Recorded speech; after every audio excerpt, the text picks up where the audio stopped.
Students, welcome to winter classes. और आज की क्लास में स्टार्ट करने वाले कक्षा 10वीं का विषय भूगोल पाठ 9वां पर्यटन, परिवहन और संचार। स्टूडेंट्स, इसके पहले मैंने 8 पार्ट के वीडियो लेक्चर बना के रखे हुए। आप लोगों को प्लेलिस्ट में वो सारी वीडियोस मिल जाएंगी। आप उन वीडियोस को जाकर प्लेलिस्ट में देख सकते हो, या तो इस वीडियो के डिस्क्रिप्शन में मैं सारी वीडियोस के लिंक दे दूंगा। आप लोग उस लिंक पर क्लिक करके सारी वीडियोस मेरी देख सकते हो। 8 पार्ट तक की वीडियो मैंने ऑलरेडी बना के रखा हुआ है। तो ये हमारा कक्षा 10वीं का विषय भूगोल का आखिरी पार्ट है, 9वां पर्यटन, परिवहन और संचार। तो स्टूडेंट्स, इसके अंदर हम लोग देखने वाले हैं कि भारत और ब्राजील का पर्यटन कितना विकसित हुआ है, किसका पर्यटन ज़्यादा विकसित हुआ है, किसका कम विकसित हुआ है, और पर्यटन की वजह से देश को क्या फ़ायदा होता है, वो सारी चीज़ देखेंगे। और उसके बाद देखेंगे भारत और ब्राज़ील का परिवहन के बारे में, ठीक है, कि परिवहन की वजह से देश को क्या फ़ायदे होते हैं, ठीक है। और परिवहन के मामले में भारत आगे है कि ब्राज़ील आगे, इसके हम लोग तुलनात्मक अध्ययन करेंगे। साथ ही साथ हम लोग अध्ययन करने वाले हैं संचार माध्यम के बारे में, कि भारत और ब्राज़ील का जो संचार माध्यम है वो किस प्रकार से है, और दोनों देशों की संचार माध्यम से कौन से देश का संचार माध्यम अच्छा है और उनसे देश से क्या फ़ायदा होता है। ठीक है स्टूडेंट्स, तो आज की वीडियो लेक्चर में सिर्फ हम लोग बात करेंगे पर्यटन भारत का पर्यटन और ब्राज़ील के पर्यटन के बारे में, ठीक है। तो स्टूडेंट, सबसे पहले समझते हैं पर्यटन मतलब क्या होता है। तो स्टूडेंट, पर्यटन मतलब देखो, या तो ऐतिहासिक दृष्टि से, या सामाजिक दृष्टि से, या सांस्कृतिक दृष्टि से, या भौगोलिक दृष्टि से आप किसी एक जगह पर जाते हो, वहाँ पर अध्ययन करते हो, चाहे आपका मनोरंजन का उद्देश्य हो, चाहे आपका ज्ञान प्राप्त करने का उद्देश्य हो, अलग अलग उद्देश्य हो सकते हैं, ठीक ना। इन सभी के लिए जो यात्रा आप लोग करते हो उसे हम लोग क्या बोलेंगे, पर्यटन बोलेंगे। सांस्कृतिक दृष्टि से, ऐतिहासिक दृष्टि से और भौगोलिक दृष्टिकोण से जो यात्रा आप लोग करते हो उसे हम लोग क्या करेंगे, पर्यटन कहेंगे, ठीक है। तो हर देश का पर्यटन व्यवसाय होता है जिसकी वजह से उस देश को विदेशी मुद्रा प्राप्त होती है, अलग अलग लोग जाते हैं, तो वहाँ की जो अर्थव्यवस्था होती है वह अच्छी होती है पर्यटन के माध्यम से। क्योंकि किसी देश में अगर पर्यटन व्यवसाय ज़्यादा विकसित किया गया है तो दूसरे देशों के लोग उस देश के अंदर आएंगे घूमने फिरने के लिए, और फिर वो लोग क्या करेंगे, यहाँ पर आके पैसे खर्च करेंगे, ठीक है। और पैसे खर्च करने से वहाँ के स्थानीय लोगों को रोजगार मिलेगा, और देश को क्या मिलेगा, विदेशी मुद्रा प्राप्त होगी, और हमारी अर्थव्यवस्था बहुत ठीक हो जाएगी, ठीक है। तो इस दृष्टि से अलग अलग देश जो होते हैं वो पर्यटन व्यवसाय को क्या करते हैं, बढ़ावा देते हैं अपनी आर्थिक स्थिति को अच्छी करने के लिए। तो एकदम डिटेल में अध्ययन करने वाले स्टूडेंट्स, तो वीडियो को स्टार्ट टू एंड तक देखिएगा। यदि स्टूडेंट्स आप लोग ने अभी तक हमारे चैनल को सब्सक्राइब नहीं किया है तो प्लीज़ चैनल को सब्सक्राइब कर दीजिएगा। तो चलिए वीडियो को स्टार्ट करते हैं। अभी तक आप ब्राज़ील के विषय में बहुत जानकारी प्राप्त कर चुके, सही बात है। पहले पार्ट से लेकर 8वें पार्ट तक आपने ब्राज़ील के लिए बहुत सारी जानकारियां प्राप्त कर ली है। अब आत्मसात की हुई जानकारी के आधार पर ब्राज़ील में स्थित जिन स्थानों पर जाना चाहते हैं उनकी सूची तैयार कीजिए। आपने देखा होगा मैंने पहले पार्ट से लेकर 8वें पार्ट तक का ऑलरेडी मैंने वीडियो बना के रखा हुआ है। यदि आप लोगों ने मेरी सारी वीडियोस देखी होंगी तो आपको समझ में आएगा कि ब्राज़ील में कौन कौन से ऐसे स्थान है जहाँ पर आप जाना पसंद करना चाहोगे, ठीक है। जैसे अगर आप लोग जाना पसंद करोगे तो सफ़ेद बालू के जो युक्त पुलिन है, ठीक है, वहाँ पर सबसे बड़ा बीच है ब्राज़ील में, विश्व का सबसे बड़ा बीच है। फिर आकर्षक तटीय प्रदेश है ब्राज़ील का, जो बोल सकते हैं हम लोग उत्तरी और पूर्व और दक्षिणी और पूर्वी जो तटीय प्रदेश, वहाँ पर सुंदर द्वीप, वहाँ पर अलग अलग द्वीप है। अमेजन नदी का जो सदाबहार वन है, अमेजन नदी का जंगल, उसको देखने के लिए, और अलग अलग प्रजातियों जो प्राणियाँ होती है और वनस्पतियों की जो अलग अलग प्रजातियाँ हैं वह देखने के लिए, पक्षियों को देखने के लिए, और उद्यान, वहाँ पर जो गार्डन है, और साथ ही साथ वहाँ की जो राजधानी ब्राज़ीलिया है उसको देखने के लिए आप लोग ब्राज़ील में जाना चाहोगे, ठीक है। यदि आप लोगों ने मेरी सारी वीडियोस देखी होगी तो अभी मैंने जो स्थान बताए हैं उन स्थानों के बारे में आपको जानकारी होगी। इन पर्यटन स्थलों का वर्गीकरण पर्यटन के किन प्रकार से किया जाता है, इस पर हमारे सहपाठियों से चर्चा कीजिए और वर्गीकरण तैयार कीजिए। इन पर्यटन स्थलों जो मैंने पर्यटन स्थान बताएं उनका वर्गीकरण आप कैसे करोगे। तो यहाँ पर कुछ पर्यटन होंगे जो मनोरंजन के लिए होंगे, कुछ ऐसे पर्यटन होंगे जो जानकारी प्राप्त करने के लिए, अध्ययन करने के लिए जाओगे, कुछ ऐसे पर्यटन स्थान होंगे जो ऐतिहासिक दृष्टिकोण से जाओगे, और कुछ ऐसे पर्यटन स्थान रहेंगे जो सांस्कृतिक दृष्टिकोण से जाओगे आप लोग, ठीक है। तो अलग अलग पर्यटन का अलग अलग मकसद होता है, और अलग अलग पर्यटन का वर्गीकरण हम लोग अलग अलग महत्व को ध्यान में रखकर कर सकते हैं, ठीक है। अब आकृति 9.1 के आधार प्रश्नों के उत्तर दीजिए। अब 9.1 आकृति दी गई, उस आकृति को सबसे पहले एकदम अच्छे से मैं समझाता हूँ और बाद में आपको बताता हूँ कि हर एक प्रश्न का आंसर क्या हो सकता है। स्टूडेंट से 9.1 आकृति जिसके अंदर आपको बताया गया है अंतर्राष्ट्रीय पर्यटन संख्या, मतलब भारत और ब्राज़ील में पर्यटकों की संख्या दी गई है और यहाँ पर साल दिए 1995, 2000, 2005 और 2010, 2015। कौन से साल में ब्राज़ील में और भारत में कितने पर्यटन आए हैं? अगर बात करें स्टूडेंट्स, अगर ध्यान से देखिएगा, अगर हम लोग बात करें 1995 में, तो 1995 में अगर आप बोलोगे तो ये जो आपको गुलाबी कलर की लाइन दिख रही है, ये किसके लिए? भारत के लिए, ठीक है। और ये नीले कलर की लाइन दिख रही है, ठीक है ना, ये जो नीले कलर की लाइन दिख रही है ये ब्राज़ील के लिए। तो आप लोग देख रहे होंगे जो गुलाबी कलर वाली लाइन है वो ऊपर है, मतलब 1995 में भारत की जो पर्यटक की संख्या थी वो ब्राज़ील से ज़्यादा है, ठीक है, ये बात समझ में आती है। फिर उसके बाद हमारा जो पर्यटक की संख्या है उसके बाद धीरे धीरे क्या हुई है? कम हुई है। और ब्राज़ील की जो संख्या है 1995 के बाद ब्राज़ील की संख्या हमारे भारत से ज़्यादा है। देख सकते हो आप, आपको जो नीली वाली लाइन है वो गुलाबी वाली लाइन से ऊपर है, मतलब कि 1995 से लेकर 2010 तक ब्राज़ील की जो पर्यटक की संख्या है वो भारत से ज़्यादा रही है, ठीक है। स्टूडेंट्स, यहाँ पर जो भी मैं पॉइंट्स बता रहा हूँ उनको ध्यान से समझते जाइएगा।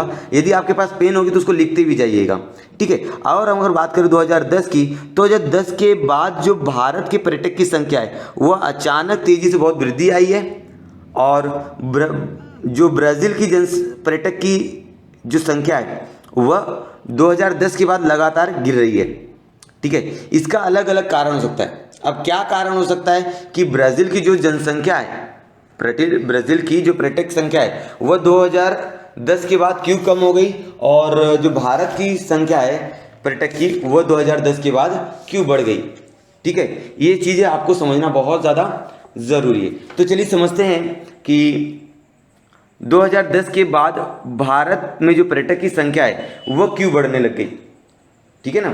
तो उसका अलग अलग कारण हो सकता है। जैसे 2010 के बाद भारत सरकार ने पर्यटक को ज़्यादा योगदान देना शुरू किया और उसके बाद भारत की जो पर्यटक की संख्या वो बढ़ गई, क्योंकि व्यवसायिक दृष्टिकोण से देखा जाने लगा।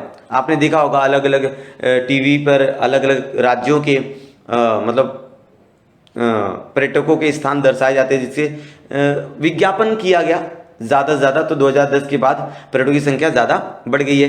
अब अलग अलग स्थान बनाए जा रहे हैं भारत के अंदर पर्यटकों को घूमने फिरने के लिए। जैसे अभी हाल में ही एक स्थान बनाया गया है, statue of unity, Sardar Vallabh भाई पटेल का बनाया गया। तो आप मुझे कमेंट सेक्शन में कमेंट करके बताओगे सरदार वल्लभ भाई पटेल का जो स्टैचू है वह कहाँ पर बनाया गया और किस प्रधानमंत्री ने उसका मतलब उद्घाटन किया था, किस प्रधानमंत्री के कार्यकाल में बनाया गया था, ठीक है। इतना तो आपको समझ में आ गया होगा। चलिए नीचे कुछ प्रश्न दिए गए, उन प्रश्नों का उत्तर हम लोग समझने का प्रयास करते हैं।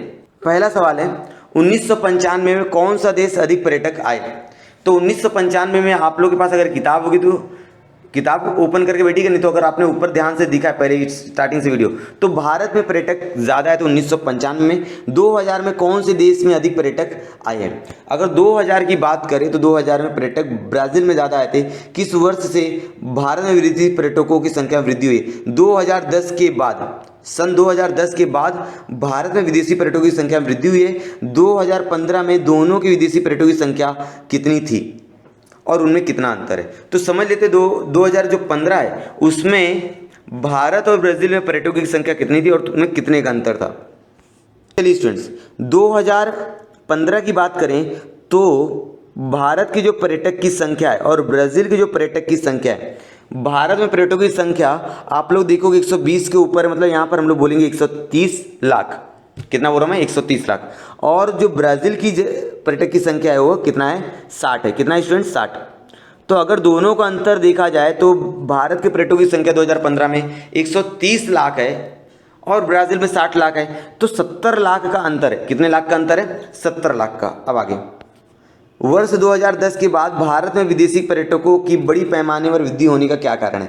2010 के बाद ऐसा क्या कारण था कि भारत में पर्यटकों की संख्या क्या होगी? बढ़ गई। तो उसका अलग अलग कारण हो सकता है कि 2010 के बाद जो पर्यटक स्थान थे भारत ने उसको एक व्यावसायिक दृष्टिकोण से देखना शुरू किया, ठीक है ना, व्यावसायिक दृष्टिकोण से देखना शुरू किया और विदेशी पर्यटकों को दी जाने वाली जो सुविधाएं होती हैं, ठीक है, 5 स्टार होटल हो गए, अलग अलग सुविधाएं जो हैं, वो सारी सुविधाओं देने के बाद 2010 के बाद भारत में पर्यटकों की संख्या लगातार वृद्धि हुई है और 2015 के अनुसार भारत में कुल पर्यटकों की संख्या 130 लाख थी, ठीक है, जो बहुत ज़्यादा बढ़ गई थी और समय के अनुसार भारत में जो पर्यटकों की संख्या है वह बढ़ती ही जा रही है।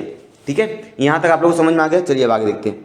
चलिए ब्राज़ील, तो स्टूडेंट्स अभी समझते हैं कि ब्राज़ील में ऐसे कौन कौन से स्थान हैं जहाँ पर आप पर्यटन के लिए जाना चाहोगे। जैसे सफ़ेद बालू युक्त पुलिन हो गया, आकर्षक स्वस्थ तटीय प्रदेश हो गया, ठीक है, सुंदर द्वीप हो गया, वहाँ सुंदर सुंदर द्वीप, अमेजन नदी के मैदान में स्थित घने वन, विभिन्न प्रकार के प्राणी और पक्षियों को देखने के लिए जाओगे, और राष्ट्रीय उद्यान, ये कुछ अंतर्राष्ट्रीय पर्यटक। और वहाँ पर आपको मालूम फुटबॉल स्टेडियम है, तो फुटबॉल स्टेडियम को देखने के लिए जाओगे। और यहाँ सबसे अच्छी बात है कि वहाँ की जो राजधानी ब्रासीलिया है उसको देखने के लिए पर्यटक बहुत ज़्यादा जाते हैं, जो आकर्षक बिंदु बन चुका है ब्राज़ील का। उसी प्रकार रियो डी जेनेरो जो प्रमुख नगर है या शहर आप बोल सकते हो, राज्य बोल सकते हो, साओ पाउलो जो राज्य है इसको देखने, क्योंकि अधिकतर जो जनसंख्या है और ज़्यादा से ज़्यादा जो सुविधाएं प्राप्त होती है ब्राज़ील के अंदर वो रियो डी जेनेरो और साओ पाउलो जो राज्य है यहाँ पर लोगों की जनसंख्या ज़्यादा एकत्रित है, इसलिए लोग यहाँ जाना पसंद करते हैं। आगे, ऐसे शहर में बड़ी संख्या में पर्यटकों को आकर्षित करते हैं।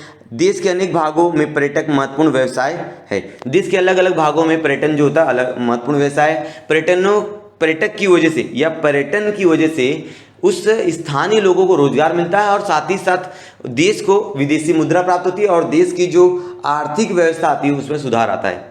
ठीक है, यहाँ तक समझ में आ रहा है आप लोगों को। चलिए आगे, ब्राज़ील में पर्यावरणीय पर्यटन का विकास हो रहा है। ब्राज़ील में सबसे ज़्यादा जो पर्यटन किया जाता है पर्यावरणीय पर्यटन, मतलब पर्यावरण को देखने के लिए जाते हैं। जो ब्राज़ील का जो जंगल है अमेजन जंगल, जो विश्व का सबसे बड़ा जंगल माना जाता है, जिसको ऐसा कहा जाता है कि उसके जंगल में नीचे तक सूर्य प्रकाश नहीं पहुंच पाता, जिसको ब्लैक फॉरेस्ट कहते हैं, काला जंगल, ठीक है ना, उसको देखने के लिए। और अमेजन नदी जो विश्व में सबसे ज़्यादा पानी का वहन करने वाली नदी है, सबसे ज़्यादा पानी का वहन करने वाली नदी में सबसे नंबर 1 पे कौन आती है?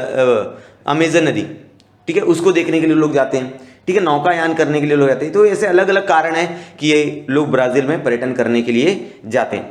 ठीक है, यहाँ तक समझ में आ रहा है कि आप लोगों को। चलिए आगे देखते हैं। अगला टॉपिक है आकृति 9.2 के आधार पर प्रश्नों को उत्तर लिखिए। अगर स्टूडेंट्स आकृति 9.2 देखोगे तो ये आकृति जो है आपका, अगर बात करें इसके अंदर, तो ये संयुक्त स्तंभालेख दिख रहा है। इसके पहले आपने कक्षा 9वीं 8वीं में गणित पढ़ा होगा तो आपको संयुक्त स्तंभालेख दिख रहा है। पहला जो संयुक्त स्तंभालेख है वो ब्राज़ील का है, दूसरा संयुक्त स्तंभालेख जो है भारत का है। लेकिन इसमें आश्चर्य की बात है, यहाँ पर 2 कलर दिया है। एक आप लोग बोल सकते हो आसमानी कलर है और दूसरा एक कत्थई कलर है। एक आसमानी कलर एक कत्थई कलर है। जो आसमानी कलर स्टूडेंट्स वो पर्यटन में संलग्न जनसंख्या, मतलब पर्यटन में कितनी जनसंख्या कार्य करती है, मतलब ब्राज़ील की कितनी प्रतिशत जनसंख्या पर्यटन क्षेत्र में कार्य करती है। तो देखा जाए तो 8% से कम लोग जो है ब्राज़ील में वो पर्यटन क्षेत्र में कार्य करते हैं। और भारत में देखा जाए तो वो 10% से कम, मतलब 8% से ज़्यादा है। मतलब इससे समझ में आता है कि भारत में पर्यटन में संलग्न जनसंख्या ज़्यादा है, मतलब लोग पर्यटन से संबंधित व्यवसाय में ज़्यादा काम करते हैं भारत में, किसकी तुलना में? ब्राज़ील की तुलना में। दूसरा, सकल घरेलू उत्पाद में पर्यटन का योगदान। अब जो दूसरा आपको कत्थई कलर दिख रहा है वो सकल घरेलू उत्पाद में पर्यटन का कितना है? सकल घरेलू उत्पादन क्या होता है कि किसी देश का उत्पादन, मतलब अलग अलग चीज़ों का तुलना की जाती है। जैसे वहाँ पर अनाज हो गए, फिर खनिज हो गए, ठीक है, अलग अलग चीज़ों का उत्पादन जो भारत में होता है उन सभी चीज़ों को हम लोग क्या बोलते हैं? सकल घरेलू उत्पादन। तो सकल घरेलू उत्पादन में पर्यटन का कितना योगदान है? तो अगर बात करें ब्राज़ील का सकल घरेलू उत्पादन में भारत की तुलना में ज़्यादा है। देख लीजिए आप कत्थई कलर ब्राज़ील का ज़्यादा है भारत की तुलना में। तो इससे समझ में आता है कि सकल घरेलू उत्पादन में ब्राज़ील हमारे से आगे है, मतलब भारत से आगे। ठीक है, हमारा सकल घरेलू उत्पादन जो ब्राज़ील से कम है, इसका कारण यह है कि हमारी जनसंख्या बहुत ज़्यादा है। हम लोग ब्राज़ील से बहुत ज़्यादा जनसंख्या, उनकी जनसंख्या लगभग 25 करोड़ है, ठीक है ना, 25 करोड़ 20 करोड़ के आसपास है, 20 से 25 करोड़ के बीच में। लेकिन हमारी जनसंख्या कितनी? 130 करोड़ है। तो हमारी जनसंख्या बहुत ज़्यादा है, ठीक है, जिसकी वजह से हमारा सकल घरेलू उत्पादन में योगदान क्या होता है? हमारा कम हो जाता है। ठीक है, पर्यटक आते तो बहुत हैं भारत में, ऐसा नहीं कि पर्यटक नहीं आते। ब्राज़ील की तुलना में भारत में पर्यटक बहुत आते हैं, लेकिन जनसंख्या कम होने की वजह से पर्यटक क्षेत्र का सकल घरेलू उत्पादन में जो योगदान है वह कम हो जाता है। आ रही मेरी बात समझ में आप लोगों को? ठीक है, अब आगे स्टूडेंट्स, उपयुक्त आलेख किस प्रकार का है? तो पहले मैंने बता दिया, जो उपरोक्त आलेख है, जो ऊपर दिया गया आलेख है, वो आपका संयुक्त स्तंभ आलेख है। ठीक है। अब दूसरा प्रश्न, यह आलेख क्या दर्शाता है? यह आलेख क्या दर्शाता है? तो यह आलेख दो चीज दर्शा रहा है, ब्राजील और भारत के बारे में दर्शा रहा है, लेकिन चार चीजें। ब्राजील में पर्यटन के संलग्न जनसंख्या, सकल घरेलू उत्पादन में पर्यटन का योगदान, ये दो चीज हो गई। भारत में भी है कि पर्यटन में संलग्न जनसंख्या और सकल घरेलू उत्पादन में पर्यटन का योगदान, ये चार चीजें। तो अगर हम लोग बात करें 2016 की जानकारी दी गई है, तो 2016 में ब्राजील की कुल जनसंख्या में पर्यटन क्षेत्र में कितनी प्रतिशत जनसंख्या कार्यरत थी वो बता रहा है। और 2016 में ब्राजील में सकल घरेलू उत्पादन में पर्यटन का कितना योगदान था वो बताया जा रहा है। और भारत में बात करें तो 2016 में कितने प्रतिशत जनसंख्या क्या करी थी, पर्यटन से संलग्न थी। और 2016 में ब्राजील में सकल घरेलू उत्पादन में पर्यटन का कितना योगदान है, ये सारी चीजें यहाँ पर बताएगी। 4 पॉइंट मैंने बोला, ये चारों पॉइंट इसका आंसर हो जाएगा। तीसरा प्रश्न, किस देश के कुल राष्ट्रीय आय में पर्यटन व्यवसाय का योगदान अधिक है? कौन सा देश है जिसके राष्ट्रीय आय में पर्यटन का योगदान ज्यादा है? ब्राजील, देख लीजिए आप लोग, कथई कलर ज्यादा है। ठीक है। कुल राष्ट्रीय आय में योगदान की तुलना में पर्यटन व्यवसाय कार्यरत जनसंख्या प्रतिशत किस देश में अधिक है? तो इसका कारण है भारत। इसका आंसर क्या आएगा? भारत। भारत में प्रतिशत ज्यादा है पर्यटन के क्षेत्र में कार्यरत जनसंख्या का। ठीक है, यहां तक समझ में आ रहा है आप लोगों को? भौगोलिक स्पष्टीकरण। अब समझते हैं कि भारत में ऐसे कौन कौन सी जगह है जहां पर पर्यटन किया जाता है और क्या कारण क्या है उनका वहां पर पर्यटन करने का। ठीक है, मेरी बातें आपको समझ में आ रही होगी। अब आगे आकृति 9.1 जो आपने ऊपर देखा, दर्शाए गए आंकड़े के अनुसार 2015 में भारत में आने वाले अंतर्राष्ट्रीय पर्यटकों की संख्या ब्राजील की तुलना में अधिक है। 2015 के अनुसार भारत में जो पर्यटकों की संख्या है वो ब्राजील से ज्यादा है। ऐसा होने पर भी पर्यटन का राष्ट्रीय आय में योगदान ब्राजील की तुलना में कम है। हमारे अगर हम लोग 2015 के हिसाब से देखें तो भारत में पर्यटकों की संख्या बहुत ज्यादा है ब्राजील से, लेकिन हमारा जो पर्यटकों का जो सकल राष्ट्रीय उत्पादन में जो योगदान है वो कम है, क्योंकि उसका कारण है जनसंख्या। ठीक है, जनसंख्या कुल राष्ट्रीय आय में मूल्य पर निर्भर है। तदनुसार भारत में राष्ट्रीय उत्पादन एवं जनसंख्या ब्राजील की तुलना में बहुत अधिक है। जो राष्ट्रीय उत्पादन है भारत का वो ब्राजील की तुलना में बहुत अधिक है, इसलिए भारत की कुल राष्ट्रीय आय में पर्यटन क्षेत्र का योगदान ब्राजील से कम है। पर्यटन क्षेत्र में भारत का जो योगदान है ब्राजील से कम है, क्योंकि हमारी जनसंख्या बहुत ज़्यादा है। हमारा सकल घरेलू उत्पादन तो ज़्यादा है, लेकिन जनसंख्या ज़्यादा होने की वजह से पर्यटन क्षेत्र में भारत का योगदान जो है ब्राजील से कम है। एवं इस क्षेत्र में कार्यरत जनसंख्या अधिक दिखाई देती है। और भारत में बात करें तो भारत में ब्राजील से ज़्यादा प्रतिशत जो जनसंख्या है वो किस में काम कर रही है? पर्यटन क्षेत्र में कार्य कर रही है।